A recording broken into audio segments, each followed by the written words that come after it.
amigos das nossas redes sociais, do nosso site cardinal.com.br. Deixa eu tratar com vocês um dos assuntos mais comentados por vocês e uma das esperas aqui para o estado de Pernambuco, que é a volta às aulas. O governo do estado, numa entrevista coletiva, definiu um protocolo para a volta às aulas, mas não a data. Você acompanha o que disse sobre essa questão o secretário de Educação do estado, Frederico Amâncio. Esse documento será extremamente importante para o planejamento e a organização para permitir que em breve nós possamos fazer a retomada das atividades das aulas presenciais nas escolas. Mas nós ainda não temos a definição dessas datas. Estaremos, junto com o Gabinete de Enfrentamento à Covid do nosso estado, acompanhando os números da Covid nas próximas semanas, e a gente espera até o final do mês fazer a divulgação das datas envolvendo cada uma dessas etapas, dessas áreas da educação no nosso estado. Mas o primeiro documento, um documento importantíssimo, é exatamente esse protocolo que nós estamos apresentando na tarde de hoje. Esse protocolo do governo do estado, ele é válido para todas as instituições de ensino, todas, particulares, públicas, e vai ser colocado à disposição dessas instituições para sugestões até o dia 24 de julho. Ele é válido para todas as instituições de ensino do estado, seja elas públicas ou privadas. É um documento extremamente importante e por isso que é o primeiro documento que está sendo divulgado, porque é a partir dele que as instituições poderão fazer o seu planejamento e organização das suas instituições para em breve a gente poder ter a retomada. Então ele precisa ser divulgado com antecedência para permitir a preparação dessas instituições de ensino, não importa, da educação básica ou do ensino superior. Poderão ser estabelecidos protocolos complementares, ou seja, todas as instituições devem observar essas regras mínimas, essas medidas que devem ser adotadas, mas todas as instituições poderão também adotar protocolos complementares, protocolos específicos que deverão complementar, este protocolo geral, como, por exemplo, uma área que vai merecer algumas medidas específicas, alguns protocolos complementares, o caso da educação infantil, que envolve creche e pré-escola. Outro dado importante é que este documento que está sendo apresentado, que foi construído a partir da contribuição de diversas instituições, na realidade ele está sendo colocado como consulta pública, vai estar disponibilizado para que todos possam conhecer o documento e, eventualmente, fazer sugestões e trazer contribuições para esse processo, mesmo considerando que a gente vem desde o mês de maio analisando uma série de documentos e nos reunindo com diversas instituições. Ele vai estar em consulta pública até o dia 24 de julho, nós vamos estar recebendo essas contribuições. O documento já vai estar disponível ao final deste momento, na página da Secretaria de Educação, www.educaçãosecentilhoecentil.pe.gov.br, e estamos também disponibilizando uma área exatamente para poder receber essas contribuições, uma área da consulta pública para receber essas sugestões, essas contribuições para esse documento, e aí sim a gente poder ter o documento definitivo que será adotado por todas as instituições no estado. Várias medidas poderão ser adotadas pelas escolas para este protocolo. Rodízio de estudantes, quando tiver disponibilização de espaço nas salas de aula, e também a questão de intervalos diferentes para os estudantes, em se tratando principalmente da merenda escolar. O documento, como foi destacado pelo secretário André, ele está dividido, como outros protocolos de outras áreas, em 3 grandes partes, uma que trata sobre distanciamento social, outra que trata sobre prevenção e proteção, e outra que trata sobre monitoramento, e comunicação. Só trazendo algumas dessas medidas, na área de distanciamento social, na realidade, são 13 medidas na área de distanciamento social, na área de prevenção e proteção são 25 medidas, e na área de monitoramento e comunicação, mais 13 medidas, então um conjunto grande de medidas e de regras que estão sendo estabelecidas, que devem ser observadas por todos. Trouxemos alguns exemplos, mas esse documento já vai estar sendo disponibilizado para todos, para toda a população, para toda a sociedade, já ao final dessa coletiva. E, por exemplo, no caso do distanciamento social, de manter pelo menos 1,5 metro de distância entre os estudantes, os trabalhadores de educação e colaboradores no ambiente do estabelecimento. Então, todos devem guardar esse distanciamento em qualquer ambiente. Estabelecer um número de estudantes por turma, observando rigorosamente as normas de distanciamento de 1,5 metro entre as bancas escolares, reduzindo a quantidade de estudantes, se necessário. Então, qual é o nosso objetivo?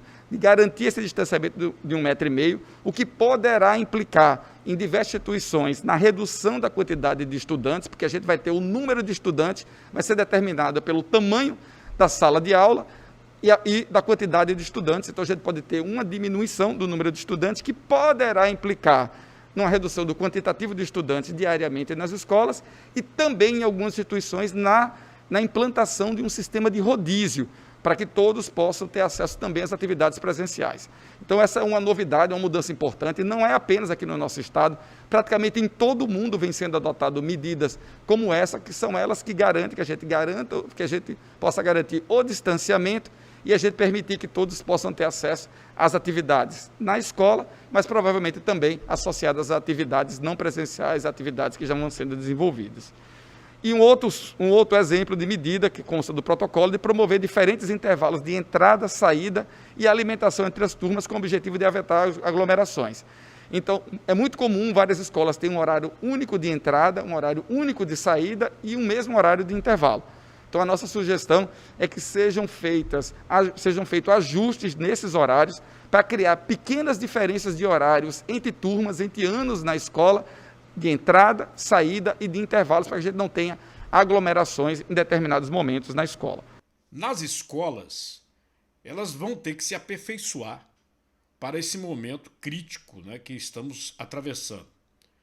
Todas as escolas deverão ter locais para lavagem de mãos, a higiene da própria escola tem que ser aperfeiçoada.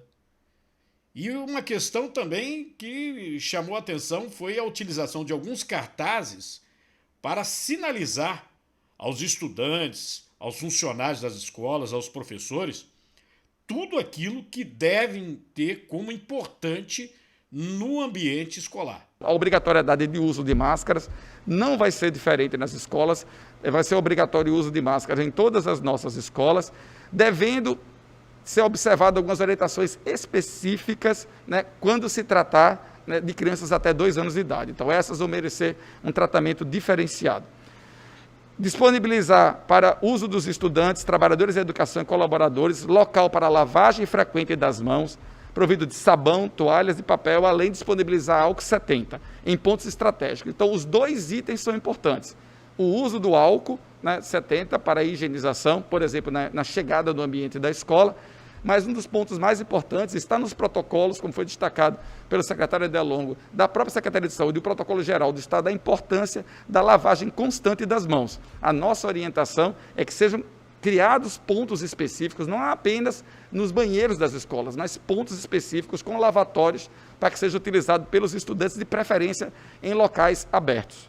E higienizar grandes superfícies, né, com os seguintes produtos, e a gente tem uma sequência, né, de produtos, são diferentes produtos de sanitização que devem ser utilizados, que vai desde, por exemplo, do tradicional hipoclorito de sódio, né, diluído em água, né, até outras possibilidades de sanitizantes que serão utilizados. Então, a gente vai ter que aumentar a quantidade, né, do uso desses materiais, né, de higienização das escolas, que deve ser feitos agora mais de uma vez ao longo do dia, no ambiente geral da escola de convivência do estudante, mas também a gente vai perceber que existem outras medidas dos materiais, né, e do mobiliário que é utilizado na escola, do que diz respeito à limpeza desses itens, que constam do protocolo, junto com as outras cerca de 25 medidas que constam só da área de prevenção e proteção.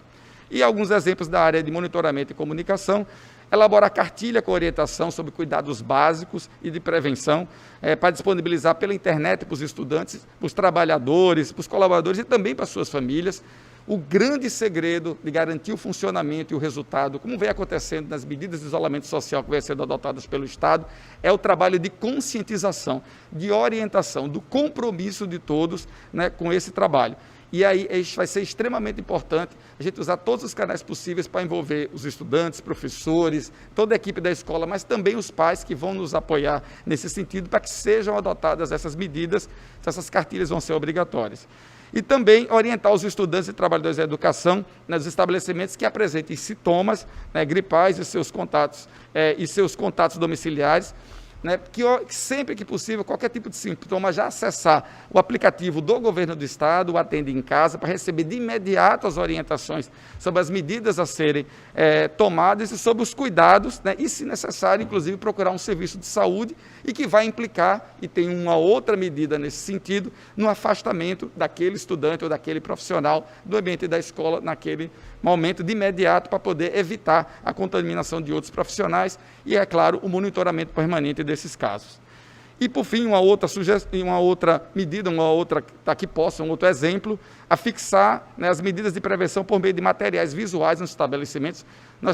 Podem ter vários materiais com orientações em todo o ambiente das instituições de ensino, novamente, não estamos falando só de escolas, mas também faculdades, universidades, escolas de línguas, enfim, todos os ambientes da área de educação. 2 deles nós entendemos que são obrigatórios, e a gente vamos já apresentar já no protocolo essas sugestões, né, de cartazes que devem ser afixados na escola.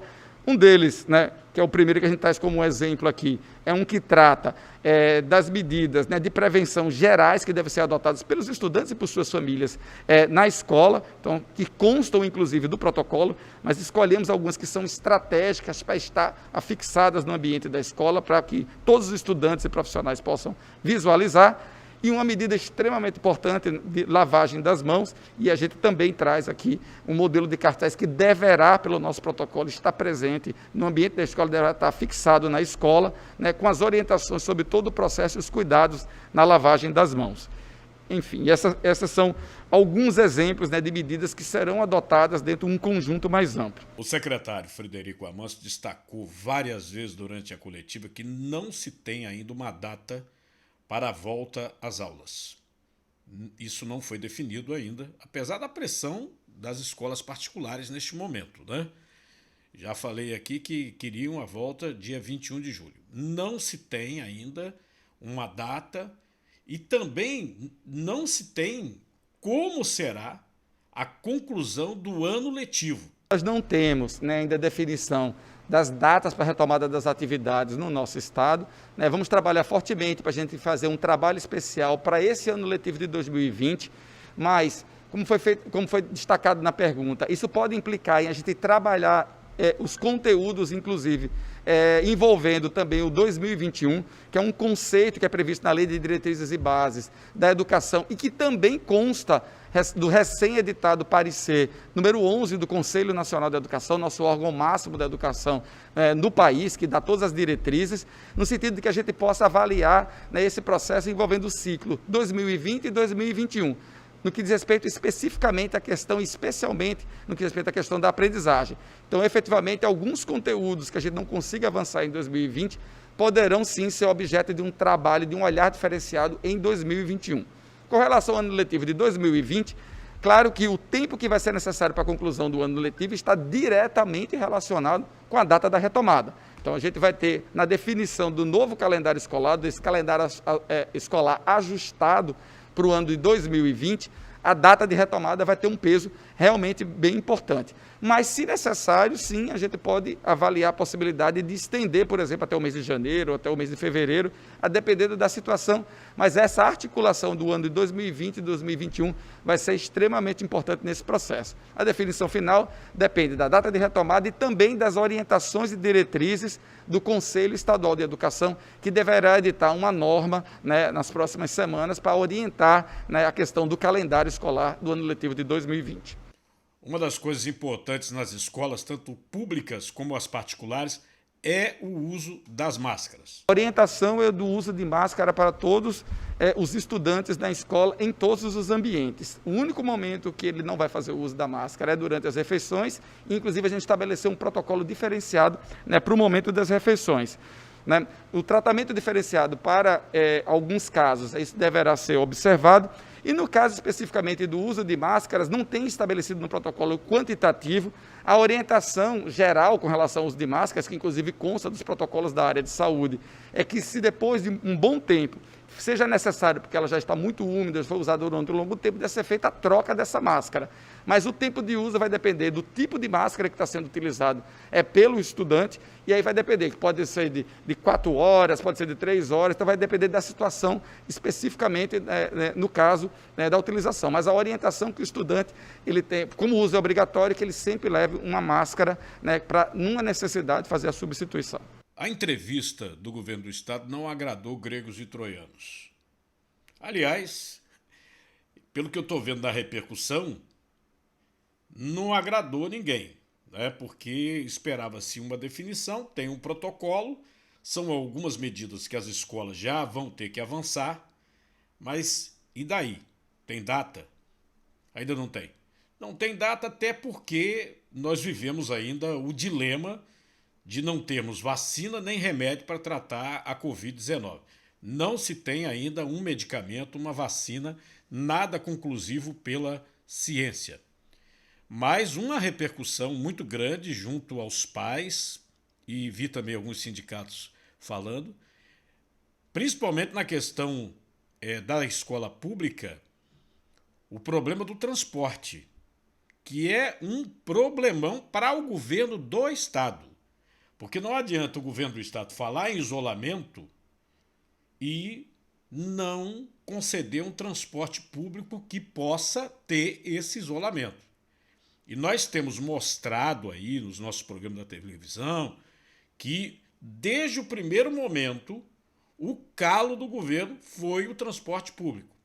Imagine, por exemplo, se os estudantes tiverem que ir para a escola, né? Na escola, todas essas medidas de higiene, de distanciamento serem adotadas, mas no trajeto você não tem nenhuma garantia que vai ter isolamento social. E isso está muito claro. É um problemão para o governo resolver.